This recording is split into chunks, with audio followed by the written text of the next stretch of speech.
Hi there, and welcome to Exit Stage Right with Martha Sullivan. This is the show where we talk about ways to build, buy, and sell your business so you can exit stage right when that time comes for you to move on to your next adventure. I'm Martha Sullivan, your host, and I am so excited to have you here joining us today.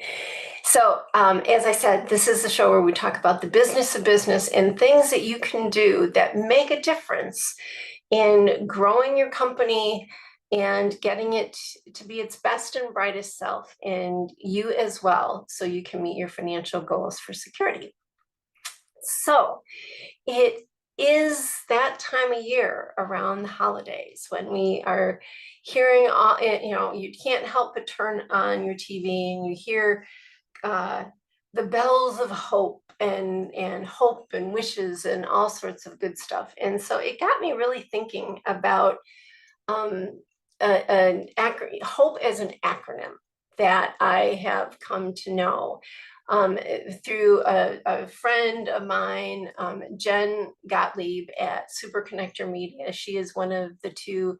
She, with her partner Chris Winfield, runs Super Connector Media and the mastermind that I'm in. And Jen talks about hope, HOPE, a lot.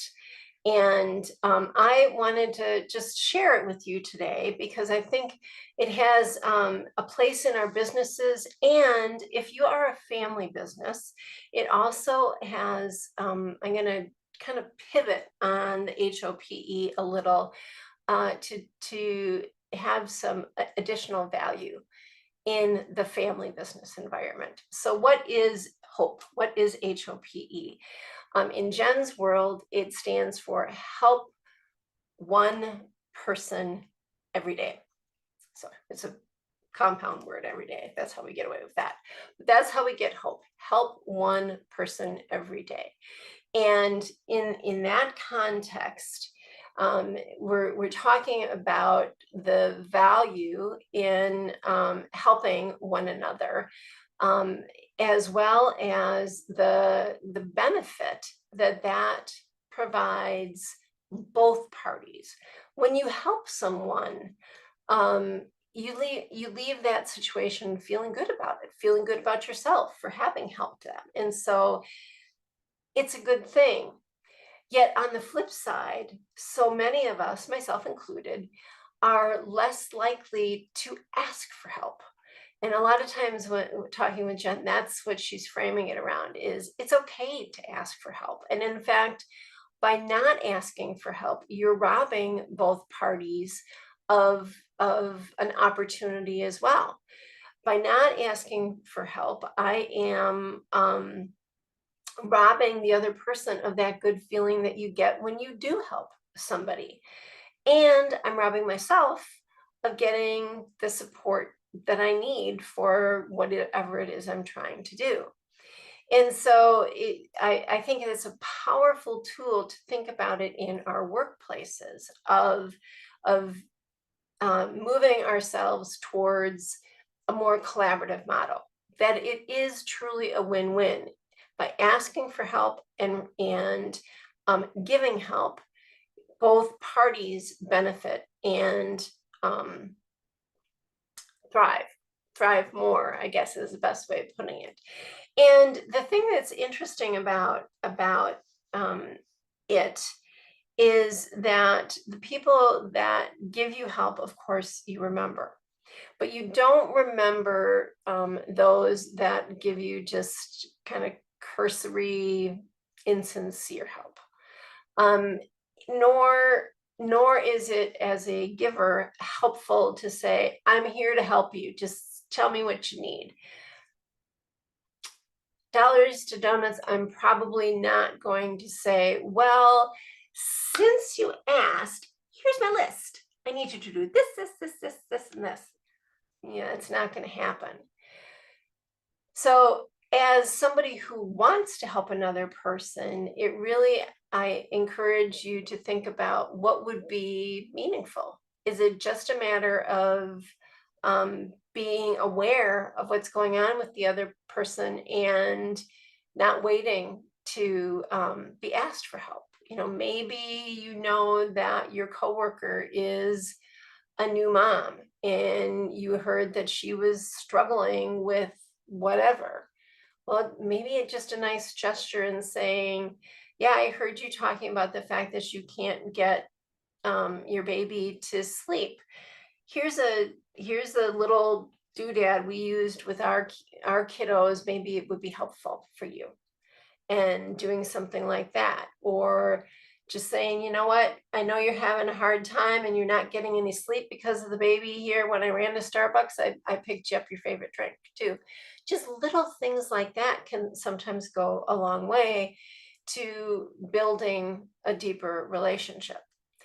So when I was thinking about this in relationship to family businesses and HOPE, it occurred to me that there's another H word that we could put in place here, and I think it's appropriate in any business, but it's even more appropriate in family businesses. And it's hear one person every day, being the minimum, the floor.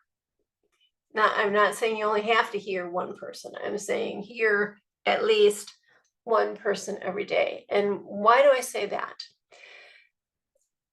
They're hearing and listening and taking in what's really going on and what's really being said are all different dynamics. So I might hear the words you said, you uttered, but I'm processing them differently than you may have said them or intended to say them. Maybe the tone you used was not what you thought it was going to be, and therefore your message fell flat or fell the wrong way. Or maybe that person, the receiver, wasn't in a state where they could accept and process the message as you like.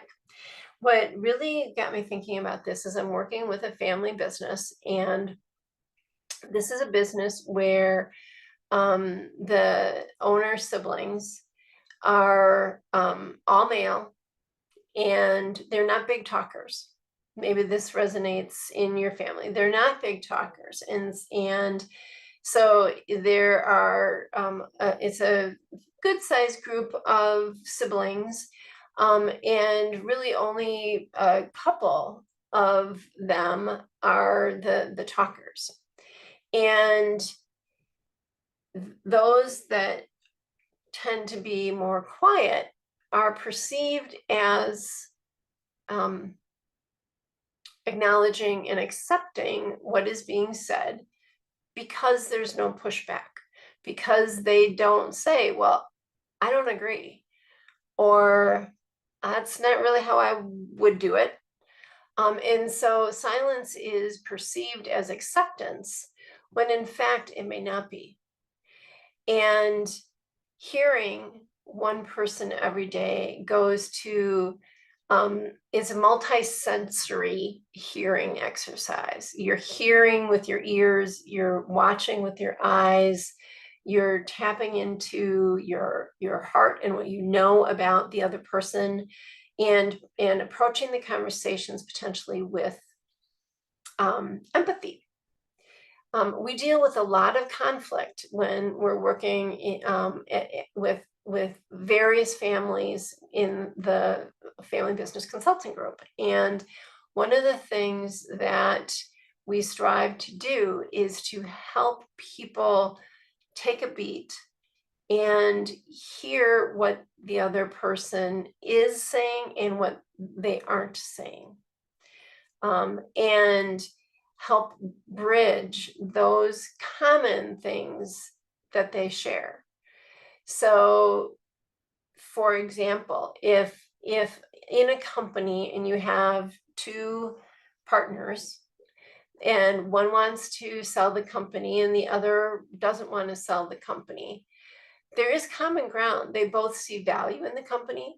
They are both very prideful about the company. They just have different needs.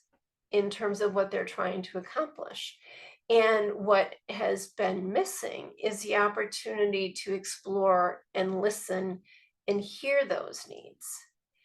And so when we talk about hear one person every day, the challenge is to stop and reflect on the conversations and your reactions to them. What did you hear? What were the words that they said? How did you hear them? And with empathy, where were they at in that process? What were they going through? That's part of strong communication as well as helping somebody is understanding where they're at and having empathy for what they are going through. A coworker or a co-owner in a business may not want to sell the company because they really need that income stream and that security, because coming to that business every day and playing the role that they play every day fulfills, of course, monetary needs, but it may also be filling other needs that aren't monetary in terms of their interests, their self-worth, their feelings of competence and confidence. So when we talk about hope, I hope I hope that you will think about it in those terms, along the lines of how can you help one person every day, and how can you pause and make sure you hear at least one person every day. If you're in a family business, this can be challenging because, we all know that siblings and parents and our adult children know how to push our buttons. They know how to push our buttons because we help them install them. This is where the challenge comes in, maybe taking a beat and reflecting on it and trying to see things from the other person's perspective. So hope that was helpful.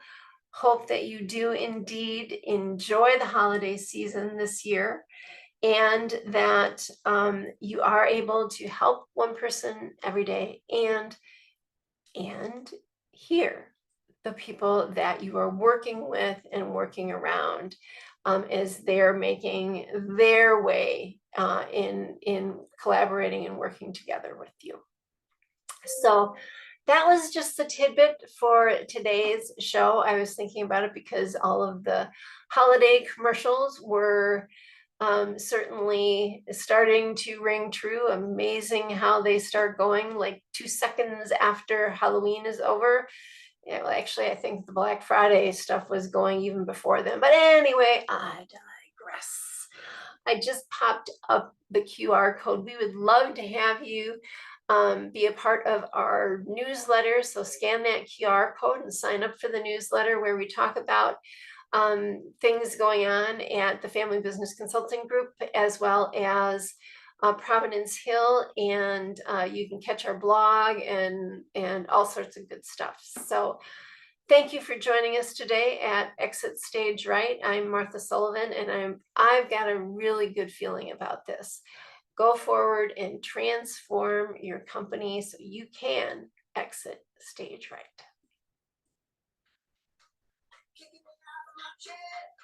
Dancing like I don't care. I've got that good feeling. Shout it out 'cause I can't contain it. I got to tell somebody. Gotta tell somebody.